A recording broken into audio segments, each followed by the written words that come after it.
Hi, my name is Zintis May, and this is my entry to the 2018 Edison Awards Z4X. Z4X is a sci-fi 4X civilization building game where the players are the leaders of their respective civilizations, having just discovered faster-than-light travel. You build, influence, and conquer the galaxy, attempting to sway favor with the Galactic Senate and become the most accomplished empire. To win the game, you start with a number of victory point tokens, which you're trying to place on the various achievements over here, of which there will be dealt 5 at the start of the game. To meet those achievements, you're trying to have a certain amount of a resource or meet a certain condition, and it becomes harder as more players achieve them before you. To set up, you're going to place the Galactic Core, Galactic Arms, and a home world with 2 ships and 1 colony on it. Each player receives a set of action cards, starting tech cards down here, and you are ready to begin once you've set up your board like this. To play the game, you're going to be doing 3 things on your turn. You will always move a fleet, you will always achieve any victory cards that you meet the condition for, and you will play 1 action card from this set of 7 action cards, which encompasses all the things you can do in the course of the game. The exploration card allows you to draw and play encounter cards and sector cards. Sector cards contain a number of planets on them, plus a number of spaces that must be traversed to get there. Planets themselves have a shape on them showing what kind of buildings can be placed there, plus a number of hazard symbols which dictate how much it costs to live on that planet. Encounter cards occur when a player enters this sector and will occur only once. They have a variety of effects. Some of them are good, some of them are bad. The military card is going to allow you to move multiple fleets and draw you tactics cards, which are a one-time, one-use card which will influence combat. Combat, aside from that, is played by rolling 1d6 per ship that you have in combat, with a 5 or 6 being a hit. The build card allows you to place your buildings onto sector cards.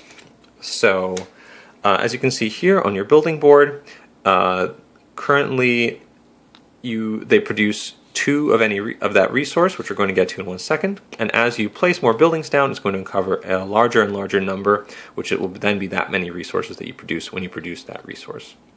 Buildings can only be placed on their respective spots and will cost you as much as the number of hazards plus 1.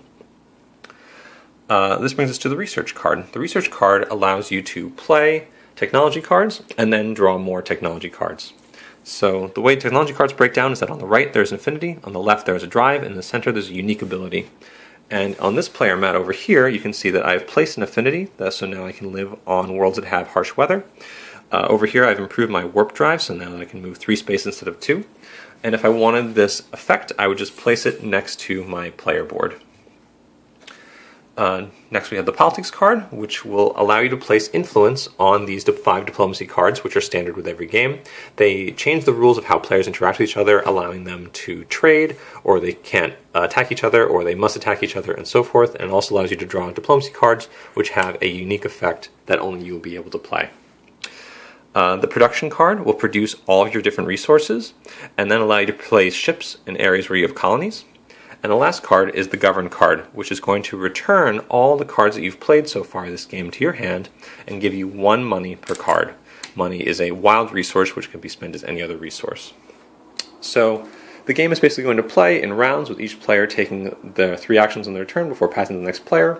Once a player has placed all their victory point tokens, that triggers the end game. All the players are going to get 1 more turn, and then whoever has the most victory points at the end will win.